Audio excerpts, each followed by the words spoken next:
Hello everyone, welcome back to our YouTube channel. तो आप सबके लिए फिर से मैं क्लास 12 होम साइंस का एक शानदार मॉडल पेपर लेकर आ चुका हूं। जी हाँ, तो आज की इस मॉडल पेपर में हम लोग उन सभी क्वेश्चन को कवर करने वाले हैं जो आपको बोर्ड एग्जाम में देखने को मिलेगा। जी हाँ, यहाँ से आपको 50% से भी ज़्यादा क्वेश्चन एग्जाम में देखने को मिलेगा। तो आपको किसी भी हाल में क्लास को स्किप नहीं करना है, आपको क्लास को शुरू से लेकर आखिर तक देखना है। और क्लास अच्छी लगे तो आपको लाइक कर देना, अपने दोस्तों में आपको शेयर कर देना है। जी हाँ, और बहुत सारे स्टूडेंट होम साइंस की क्लास के लिए इधर उधर भटकते हैं, तो आपको इधर उधर भटकना नहीं है। जी हाँ, क्योंकि मैं आप सबके लिए क्लास 12 होम साइंस का बहुत ही स्पेशल क्लास स्टार्ट कर चुका हूं। अगर आप ये सारे क्लास को कर लेते हैं तो मुझे उम्मीद है कि आपको बोर्ड एग्जाम में एक भी क्वेश्चन यहाँ से बाहर देखने को नहीं मिलेगा। जी हाँ, तो आपको शुरू से लेकर आखिर तक क्लास में बने रहना है और आंसर पता होगा तो आपको साथ साथ अपना आंसर भी देते चलना है कौन सा करेक्ट होगा।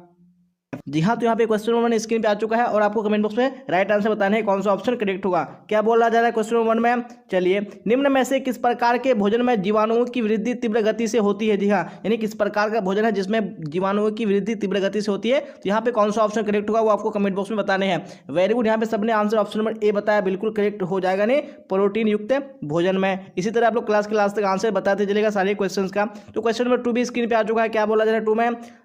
लाल और पीले रंग के संयोग से कौन सा रंग बनता है? जी हाँ, तो लाल और पीले के संयोग से कौन सा रंग बनता है? यहाँ पे ऑप्शन नंबर ए करेक्ट हो जाएगा, नहीं नारंगी रंग बनता है। अब क्वेश्चन नंबर 3 देख लीजिए। क्या बोला जा रहा है? रोज धर्म यानी मासिक धर्म स्त्रियों में सामान्यतः कब समाप्त हो जाता है? जी हाँ, तो कब समाप्त हो जाता है? जी हाँ, यहाँ पे ऑप्शन नंबर डी बिल्कुल करेक्ट हो जाएगा, नहीं 45 से 50 वर्ष की आयु तक समाप्त हो जाता है। अब क्वेश्चन नंबर 4 देख लीजिए। क्या बोला जा रहा है? नवजात शिशु को स्तनपान कब से कराना चाहिए? जी हाँ, तो कब से कराना चाहिए? यहाँ पे ऑप्शन नंबर कौन सा हो जाएगा? एक करेक्ट हो जाएगा, जन्म के दिन से कराना चाहिए। चलिए अब क्वेश्चन नंबर 5 देखिए। क्या है क्वेश्चन नंबर 5 में? और राइट आंसर कमेंट बॉक्स में बताइए कौन सा होगा करेक्ट। यहाँ पे किस बीमारी से बचने के लिए वैक्सीन को मुंह द्वारा बूंदों के रूप में डाला जाता है? जी हाँ, तो कौन सी बीमारी है? यहाँ पे ऑप्शन नंबर बी बिल्कुल करेक्ट हो जाएगा। जी हाँ, पोलियो राइट आंसर हो जाएगा। जी हाँ, यानी 2 बूंद दवा पोलियो हवा, आपने सुना होगा बचपन में। अब देख लीजिए क्वेश्चन नंबर 6 क्या बोला जा रहा है?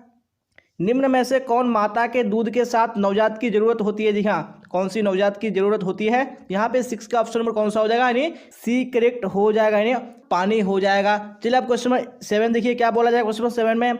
हैजा किसके द्वारा फैलता है? जी हाँ, तो हैजा किसके द्वारा फैलता है? यहाँ पे 7 में ऑप्शन कौन सा हो जाएगा? यानी ए करेक्ट हो जाएगा। जी हाँ, वीब्रियो कॉलेरा द्वारा फैलता है, तो ऑप्शन नंबर ए बिल्कुल करेक्ट हो जाएगा। अब देख लीजिए क्वेश्चन नंबर 8 क्या बोला जाएगा क्वेश्चन नंबर 8 में? जन्म के 3 वर्ष की आयु तक बालक का भार होता है। जी हाँ, तो बालक का भार यानी कितना होता है? यहाँ पे ऑप्शन नंबर बी बिल्कुल करेक्ट हो जाएगा, 3 गुना होता है। अब यहाँ पे क्वेश्चन नंबर 9 देखिए। क्या है क्वेश्चन नंबर 9 में? अल्पकालीन ज्वर होता है। जी हाँ, किसमें अल्पकालीन ज्वर होता है? यहाँ पे ऑप्शन नंबर डी बिल्कुल करेक्ट हो जाएगा, नहीं इन्फ्लुएंजा में होता है। अब क्वेश्चन नंबर 10 देखिए। क्या बोला जा रहा है? जल का निष्कासन नहीं होता है। जी हाँ, तो किससे जल का निष्कासन नहीं होता है? यहाँ पे ऑप्शन नंबर सी बिल्कुल करेक्ट हो जाएगा, नहीं पेट से। अब क्वेश्चन नंबर 11 देखेंगे। क्या है क्वेश्चन नंबर 11 में? जल में घुलनशील विटामिन है। जी हाँ, तो कौन सा विटामिन जल में घुलनशील है? यहाँ पे 11 में ऑप्शन नंबर ए बिल्कुल करेक्ट हो जाएगा, नहीं। अब यहाँ पे क्वेश्चन नंबर 12 देखिए। क्या बोला जा रहा है? निम्नलिखित में से कौन सा पोषणहीनता से संबंधित रोग है? जी हाँ, कौन सा पोषणहीनता से संबंधित रोग है? यहाँ पे 12 पे कौन सा राइट आंसर हो जाएगा? ऑप्शन नंबर सी, यानी एनीमिया। अब क्वेश्चन नंबर 13 देखिए। क्या बोला जाए 13 में? प्रोटीन की कमी से बच्चों में कौन सा रोग होता है? जी हाँ, कौन सा रोग होता है प्रोटीन की कमी से? तो 13 का ऑप्शन नंबर बी बिल्कुल करेक्ट हो जाएगा, नहीं क्वाशियोर का राइट आंसर हो जाएगा। अब देखिए क्वेश्चन नंबर 14 और राइट आंसर बताइए कमेंट बॉक्स में कौन सा यहाँ पे करेक्ट होगा। चाय पत्ती में मिलावट के रूप में डाली जाती है। जी हाँ, तो क्या डाली जाती है चाय पत्ती में मिलावट के रूप में? ये 14 में ऑप्शन नंबर डी करेक्ट हो जाएगा, नहीं उपयुक्त सभी डाली जाती है। अब क्वेश्चन नंबर 15 देखिए। क्या बोला जा रहा है? विटामिन सी की कमी से कौन सी बीमारी होती है? जी हाँ, तो कौन सी बीमारी होती है विटामिन सी की कमी से? यहाँ पे ऑप्शन नंबर बी करेक्ट हो जाएगा, नहीं स्कर्वी रोग। अब यहाँ पे क्वेश्चन नंबर 16 देखिए। क्या बोला जा रहा है? दूध अच्छा स्रोत है। जी हाँ, तो दूध किसका है? अच्छा स्रोत है, तो 16 का ऑप्शन नंबर ए करेक्ट हो जाएगा, नहीं कैल्शियम का अच्छा स्रोत है। अब देखिए क्वेश्चन नंबर 17 क्या बोला जाए क्वेश्चन नंबर 17 में? बच्चे को पूरक आहार कितने माह के बाद देना चाहिए? जी हाँ, तो कितने माह के बाद से देना चाहिए? यहाँ पे ऑप्शन नंबर ए करेक्ट हो जाएगा, नहीं 6 माह के बाद से देना चाहिए। अब क्वेश्चन नंबर 18 देख लीजिए। क्या बोला जा रहा है? 1 ग्राम कार्बोहाइड्रेट में कितनी कैलोरी ऊर्जा प्राप्त होती है? जी हाँ, तो कितनी कैलोरी प्राप्त होती है? तो 18 में ऑप्शन नंबर सी बिल्कुल करेक्ट हो जाएगा, नहीं 4 कैलोरी ऊर्जा प्राप्त होती है। अब क्वेश्चन नंबर 19 देख लीजिए। क्या बोला जा रहा है? भोजन में पोषक तत्वों की कमी से होता है। जी हाँ, तो क्या होता है? तो यहाँ पे ऑप्शन नंबर ए करेक्ट हो जाएगा, नहीं कुपोषण होता है। चलिए आप क्वेश्चन नंबर 20 देखिए। क्या है क्वेश्चन नंबर 20 में? और राइट आंसर बताइए कौन सा ऑप्शन करेक्ट होगा। इनमें से वायु प्रदूषण के कारण होता है। जी हाँ, तो क्या होता है वायु प्रदूषण के कारण? जहाँ पे 20 में ऑप्शन नंबर डी बिल्कुल करेक्ट हो जाएगा। जी हाँ, नहीं इनमें से सभी। अब क्वेश्चन नंबर 21 देख लीजिए क्या है 21 में, निम्न में से कौन सही नहीं है? यहाँ पे कौन सा ऑप्शन है जो बिल्कुल सही नहीं है? तो 21 में ऑप्शन नंबर डी बिल्कुल क्या है? गलत है। जी हाँ, नहीं जल की प्राप्ति भोजन से होती है, ये बिल्कुल क्या है? गलत है। चलिए आप देख लीजिए क्वेश्चन नंबर 22 क्या बोला जाए। क्वेश्चन 22 में डीपीटी का टीका किन 3 रोगों से बचाव के लिए लगाया जाता है? जी हाँ, तो कौन सी 3 बीमारी है जिसके लिए लगाया जाता है डीपीटी का टीका? यहाँ पे ऑप्शन में भी बिल्कुल करेक्ट हो जाएगा। नहीं डिप्थीरिया, काली खांसी और टिटनस के लिए लगाया जाता है। अब क्वेश्चन नंबर 23 देख लीजिए क्या बोला जा रहा है, अपंगता का कारण है। जी हाँ, तो यहाँ पे कौन सा अपंगता का कारण है? तो 23 का ऑप्शन नंबर डी बिल्कुल करेक्ट हो जाएगा। नहीं उपयुक्त सभी। चलिए आप देख लेंगे नेक्स्ट क्वेश्चन है क्वेश्चन नंबर 24 क्या बोला जाए 24 में। चलिए तो राइट आंसर कमेंट बॉक्स में बताइए कौन सा ऑप्शन करेक्ट होगा। निम्नलिखित में कौन वायु द्वारा संवाहित रोग नहीं है? जी है, कौन सी बीमारी वायु के द्वारा यानी नहीं फैलती है? तो 24 में ऑप्शन नंबर डी करेक्ट हो जाएगा। नहीं अतिसार। चलिए आप क्वेश्चन 25 देख लीजिए क्या है 25 में, खाद्य पदार्थों में मिलावट का पता लगाने का तरीका है। जी हाँ, तो कौन सा तरीका है? तो 25 में कौन सा हो जाएगा? नहीं डी बिल्कुल करेक्ट हो जाए उपयुक्त सभी। चलिए आप क्वेश्चन 26 देख लीजिए क्या बोला जा रहा है, खेसारी दाल खाने से हो जाता है। जी हाँ, तो क्या हो जाता है खेसारी दाल खाने से? यहाँ पे ऑप्शन में बी बिल्कुल करेक्ट हो जाएगा। नहीं पैरों में लकवा। चलिए आप क्वेश्चन 27 देख लीजिए क्या बोला जा रहा है, सबसे शुद्ध जल होता है। जी हाँ, तो कौन सा जल सबसे शुद्ध होता है? ऑप्शन में बी बिल्कुल करेक्ट हो जाए, वर्षा का जल सबसे शुद्ध होता है। चलिए आप क्वेश्चन 28 देखेंगे क्या है 28 में, फलों एवं सब्जियों के पकने की क्रिया के लिए निम्न में से कौन जिम्मेदार है? जी हाँ, तो कौन जिम्मेदार है? तो यहाँ पे 28 में ऑप्शन नंबर डी बिल्कुल करेक्ट हो जाएगा। जी हाँ, नहीं एंजाइम। अब क्वेश्चन नंबर 29 देखिए क्या है 29 में, दूध में मिलावट को परख करने के यानी करने वाले यंत्र का नाम है। जी हाँ, तो क्या नाम है उस यंत्र का? यहाँ पे 29 में ऑप्शन में बी बिल्कुल करेक्ट हो जाएगा। नहीं लैक्टोमीटर नाम है। अब क्वेश्चन नंबर 30 देखिए क्या बोला जा रहा है, ऊर्जा उत्पन्न करने वाले पोषक तत्व है। जी हाँ, तो कौन से पोषक तत्व ऊर्जा उत्पन्न करने वाले हैं? तो यहाँ पे 30 में आपको राइट आंसर बताने हैं। तो यहाँ पे 30 में ऑप्शन नंबर कौन सा हो जाएगा? जी हाँ, तो यहाँ पे ए बिल्कुल करेक्ट हो जाएगा। नहीं कार्बोहाइड्रेट। चलिए आप देख लेंगे इसी तरह नेक्स्ट क्वेश्चन है क्वेश्चन नंबर 31 क्या बोला जाएगा 31 में, निम्न में से कौन सा कथन सही नहीं है? जी हाँ, तो कौन सा कथन सही नहीं है? तो 31 में right answer option number C बिल्कुल क्या है? सही नहीं है। नहीं शराब व नशीले पदार्थ का सेवन करना चाहिए। चलिए क्वेश्चन 32 देख लीजिए क्या बोला जा रहा है, कार्बोहाइड्रेट का सबसे सरल रूप होता है। जी हाँ, कौन सा सबसे सरल रूप होता है? यहाँ पे ऑप्शन में बी बिल्कुल करेक्ट हो जाएगा। नहीं ग्लूकोज। अब क्वेश्चन नंबर 33 देखिए क्या है, कृत्रिम तंतु है। जी हाँ, तो कौन सा कृत्रिम तंतु है?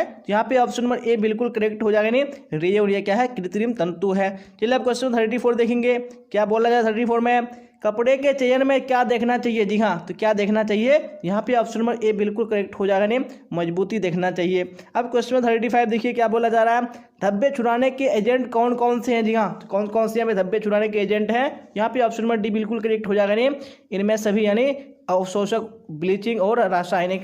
चलिए आप देख लेंगे क्वेश्चन नंबर 36 क्या बोला जा रहा है, नाटे कद के तथा मोटे व्यक्तियों को नहीं पहनना चाहिए। जी हाँ, तो क्या नहीं पहनना चाहिए? तो 36 में कौन सा हो जाएगा? नहीं ऑप्शन नंबर बी बिल्कुल करेक्ट हो जाएगा। नहीं बड़ी प्रिंट वाले वस्त्र नहीं पहनने चाहिए। अब देख लेंगे क्वेश्चन नंबर 37 क्या बोला जा रहा है 37 में, गृह विज्ञान किस तरह का विज्ञान है? जी हाँ, तो किस तरह का विज्ञान है? यहाँ पे ऑप्शन नंबर बी बिल्कुल करेक्ट हो जाएगा। नहीं व्यवहारिक विज्ञान है। अब क्वेश्चन 38 देख लीजिए क्या बोला जा रहा है, निम्न में से कौन क्रियात्मक विकास नहीं है? तो कौन यहाँ पे क्रियात्मक विकास नहीं है?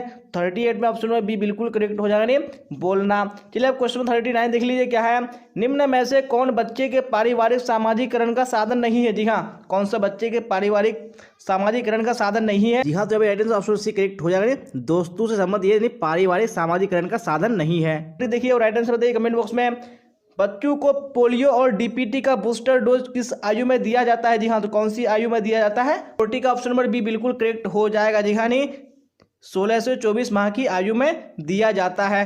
चलिए देख लेंगे अगला क्वेश्चन यानी क्वेश्चन 41 और आप लोग क्लास को स्किप नहीं कीजिएगा। जी हाँ, क्योंकि इस मॉडल सेट में जितने भी सारे क्वेश्चन है सारे क्वेश्चन क्या है? Selected question. आपको यहाँ से बोर्ड एग्जाम में बहुत सारे क्वेश्चन डायरेक्टली पूछे जाएंगे, तो आपको क्लास को स्किप नहीं करना है, आपको क्लास तक बने रहना है। और क्लास अच्छी लगे आपको तो लाइक कर देना, अपने दोस्तों में आपको शेयर कर देना है। और जो भी स्टूडेंट इस चैनल पर नहीं आ रहे, चैनल को सब्सक्राइब करके बेल आइकन को प्रेस कर लेना है, ताकि जितनी भी क्लासेस हो सबका नोटिफिकेशन आपको टाइम पे मिल सके और टाइम पे आप क्लास को अटेंड कर सके। अब क्वेश्चन 41 देखिए फिलहाल क्या बोला जा रहा है, कॉफी का धब्बा है। जी हाँ, कॉफी का धब्बा किस धब्बे का उदाहरण है? यहाँ पे 41 में आपको राइट आंसर बताने हैं। 41 का ऑप्शन नंबर डी बिल्कुल करेक्ट हो जाएगा। नहीं वनस्पतिक धब्बा है। अब क्वेश्चन 42 देखिए क्या बोला जा रहा है, चावल के पानी के समान मल किसका लक्षण है? जी हाँ, तो चावल के पानी के समान मल जो है वो किसका लक्षण है, वो आपको राइट आंसर बताने हैं। तो 42 का ऑप्शन नंबर सी बिल्कुल करेक्ट हो जाएगा, नहीं हैजा। अब क्वेश्चन 43 देखिए क्या है। यह एक मानव निर्मित तंतु है जिसे कृत्रिम सिल्क के नाम से भी जाना जाता है। जी हाँ, तो कौन है वो? तो 43 में ऑप्शन नंबर कौन सा हो जाएगा? यानी ए करेक्ट हो जाएगा, नहीं रेयन। अब देख लेंगे क्वेश्चन 44 क्या है। 44 में डेंगू फैलने का माध्यम है। जी हाँ, तो किस माध्यम से डेंगू फैलता है? तो यहाँ पे ऑप्शन नंबर डी करेक्ट हो जाएगा, जी हाँ, नहीं कीट द्वारा। अब क्वेश्चन 45 क्या है। खाद्य मिलावट निषेध अधिनियम बनाया गया। जी हाँ, तो कब बनाया गया था? यहाँ पे ऑप्शन नंबर ए बिल्कुल करेक्ट हो जाएगा, यानी 1954 ईस्वी को बनाया गया था। क्वेश्चन 47 देखिए क्या बोला जा रहा है। उपभोक्ता का पूरा अधिकार है। जी हाँ, तो किस चीज़ का पूरा अधिकार है? तो यहाँ पे 47 में ऑप्शन नंबर कौन सा हो जाएगा? नहीं डी करेक्ट हो जाएगा इनमें से सभी में। चलिए अब देख लेंगे क्वेश्चन नंबर 48 क्या बोला जा रहा है। 48 में एलपीजी पर कौन सा चिन्ह अंकित होता है? जी हाँ, तो एलपीजी पर कौन सा चिन्ह यानी चिन्ह अंकित होता है वो आपको राइट आंसर बताने हैं। तो 48 का ऑप्शन नंबर कौन सा हो जाएगा? नहीं ए बिल्कुल करेक्ट हो जाएगा, ISI। चलिए अब क्वेश्चन 49 देखिए क्या बोला जा रहा है। उपभोक्ता अपनी शिकायत दर्ज करा सकते हैं। जी हाँ, तो कहाँ करा सकते हैं? तो यहाँ पे बिल्कुल ऑप्शन नंबर सी करेक्ट हो जाएगा, जी हाँ, नहीं उपभोक्ता निवारण संगठन के पास करा सकते हैं। चलिए इसी तरह क्वेश्चन 50 देखिए राइट आंसर बताइए कौन सा होगा। इनमें से बैंक में कौन सी जमा राशि में ब्याज नहीं मिलता है? जी हाँ, तो कौन सी जमा राशि है? यहाँ पे 50 में ऑप्शन नंबर सी करेक्ट हो जाएगा, नहीं चालू जमा में नहीं मिलता है। अब इसी तरह क्वेश्चन 51 देखिए क्या बोला जाए। 51 में उपभोक्ता संरक्षण अधिनियम के अंतर्गत उपभोक्ताओं को क्या क्या अधिकार दिए गए हैं? जी हाँ, तो क्या क्या अधिकार दिए गए हैं? तो 51 में ऑप्शन नंबर डी करेक्ट हो जाएगा, नहीं इनमें से सभी। चलिए आप क्वेश्चन 52 देखिए क्या बोला जा रहा है। किस वस्त्र पर रगड़ का हानिकारक प्रभाव पड़ता है? जी हाँ, तो वो किस प्रकार का वस्त्र है? यहाँ पे ऑप्शन नंबर सी बिल्कुल करेक्ट हो जाएगा, नहीं सिल्क। चलिए आप क्वेश्चन 53 देख लीजिए क्या है। निम्नलिखित में गर्म रंग कहलाता है। जी हाँ, तो कौन सा रंग गर्म रंग कहलाता है? यहाँ पे ऑप्शन नंबर डी करेक्ट हो जाएगा, नहीं लाल। चलिए आप क्वेश्चन 54 देख लेंगे क्या है। 54 में वस्त्र हमारे शरीर की सुरक्षा करती है। जी हाँ, किस चीज़ से करती है? तो यहाँ पे ऑप्शन नंबर डी बिल्कुल करेक्ट हो जाने उपयुक्त सभी से करती है। अब इसी तरह क्वेश्चन 55 देख लेंगे। किस अवस्था को तूफान तथा तनाव की अवस्था कहा जाता है? जी हाँ, कौन सी अवस्था को कहा जाता है? यहाँ पे ऑप्शन नंबर सी करेक्ट हो जाए, दिखाने किशोर अवस्था को। अब क्वेश्चन 56 क्या बोला जा रहा है। गर्भावस्था की अवधि कितने दिनों की होती है? जी हाँ, तो कितने दिनों की होती है? यहाँ पे ऑप्शन नंबर ए बिल्कुल करेक्ट हो जाएगा, जी हाँ, 280 दिनों की होती है। चलिए अब क्वेश्चन 57 देखिए और राइट आंसर बताइए कौन सा ऑप्शन करेक्ट होगा। संपूर्ण धुलाई क्रिया के अंतर्गत कौन शामिल नहीं है? जी हाँ, तो कौन शामिल नहीं है? यहाँ पे ऑप्शन नंबर डी करेक्ट हो जाने इस्त्री करना। अब क्वेश्चन 58 देख लेंगे क्या बोला जाए। 58 में सूत्री वस्त्रों को किसका कलफ लगाया जाता है? जी हाँ, तो किसका कलफ लगाया जाता है? यहाँ पे ऑप्शन नंबर डी करेक्ट हो जाएगा, अरारोट का। अब यहाँ पे क्वेश्चन 59 देखिए क्या बोला जा रहा है। इनमें से किस हार्मोन के कम स्राव से पुरुष में पुरुषत्व की कमी हो जाती है? जी हाँ, तो कौन सा हार्मोन है? यहाँ पे ऑप्शन नंबर डी बिल्कुल करेक्ट हो जाएगा, इनमें से। अब क्वेश्चन 60 देखिए क्या बोला जा रहा है। परिवार के दैनिक आहार को कितने भागों में बांटा गया है? जी हाँ, तो कितने भागों में बांटा गया है? तो यहाँ पे 60 में ऑप्शन नंबर कौन सा हो जाएगा?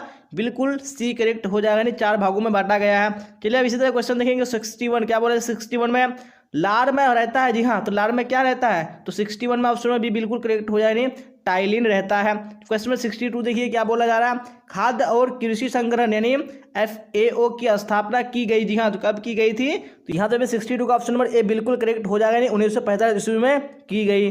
जा रहा है सूर्य की रोशनी प्रदान करती है। जी हाँ, तो क्या प्रदान करती है? तो यहाँ पे ऑप्शन नंबर डी बिल्कुल करेक्ट हो जाएगा, विटामिन डी प्रदान करती है। चलिए अब क्वेश्चन में देख लेंगे हम लोग 64 क्या बोला जाए। 64 में चलिए तो आ चुका है क्वेश्चन स्क्रीन पे, तो राइट आंसर बताइए कौन सा होगा।